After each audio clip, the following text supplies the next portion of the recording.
how do you think you can help the team? You know what? I think I just got to stay ready. I think, when I came here, I understood that we're a very deep team. Different matchups work. Sometimes I do, sometimes I don't. Coaches trying to figure out the lineup that's going to work the best. And I think, honestly, they play a lot. They play small. They really aren't playing their centers. Then the next guy comes in is about 6'6". So, for me, it's a good and bad situation. But I'm always going to stay ready, and I'm never one to complain about minutes or question Coach Lou.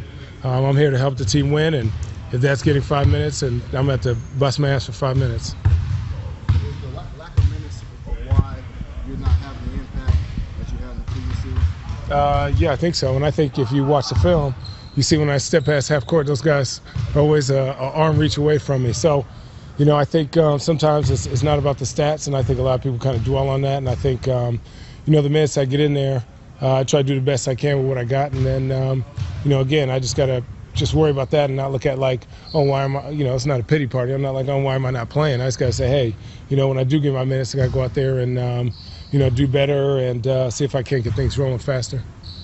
Open shots from Draymond Green in the previous game. What do you plan to do to prevent them from happening in the upcoming game? Get a little closer.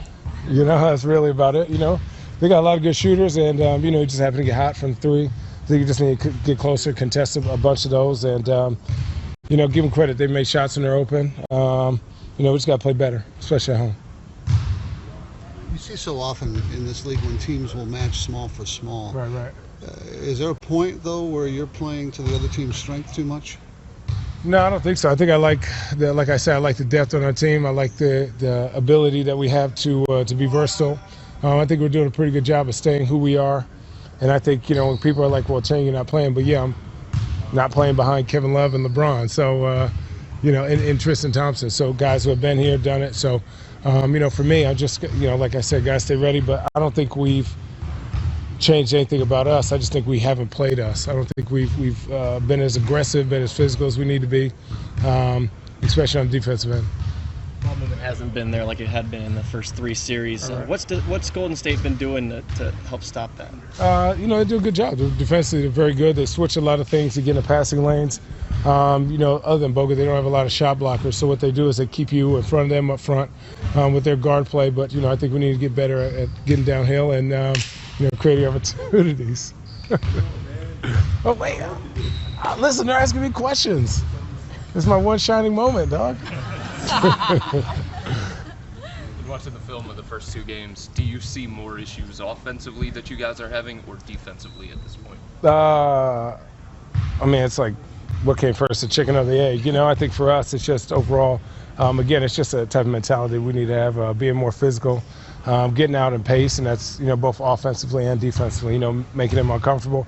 I think they've been pretty comfortable, running their sets. I think we need to make them play a little more one-on-one and less passing. With Love's status up in the air, if he can't go, do you expect to play a bigger role, or are you prepared? I expect to play a lot every game. You got to have the mentality. You never know on this team. So, for me, nothing changes other than, okay, I might have to play a little more 5, a little more 4. So just understanding, between difference between Draymond Green and, Festus Ezeli, really. It's your first finals game in Cleveland. What are you expecting from the crowd? It's going to be cracking in there. I'll tell you that. It's going to be loud. It's the loudest arena in the league. For a better shot for Walker for 3. No, flanked it off the backboard. Yeah, that was a brick shot there. Here comes Kyrie. Running the post pattern. It's goal from that QB, Spencer Hawes. Quarterback Hawes to wide receiver Kyrie for 2. 12-8. Zeller jumps it. He broke it. That was another brick. Waiters a long one. Nope. Oh, Lonzo G off the ladder, big time to toss it down. My goodness, Alonzo G is way up in the rafters on that one to tip it in. He's the guy that makes everything happen, and when you can control Kemba Walker, but they are in a very difficult predicament. Kyrie Irving and the guys need to win like Irving overplayed on his right side. Squares up and hits it. Challenged by Berrigan. Can't spread the floor well. Kyrie in a catch. Fires for 3. Got it! Nothing but the bottom. Kyrie with a very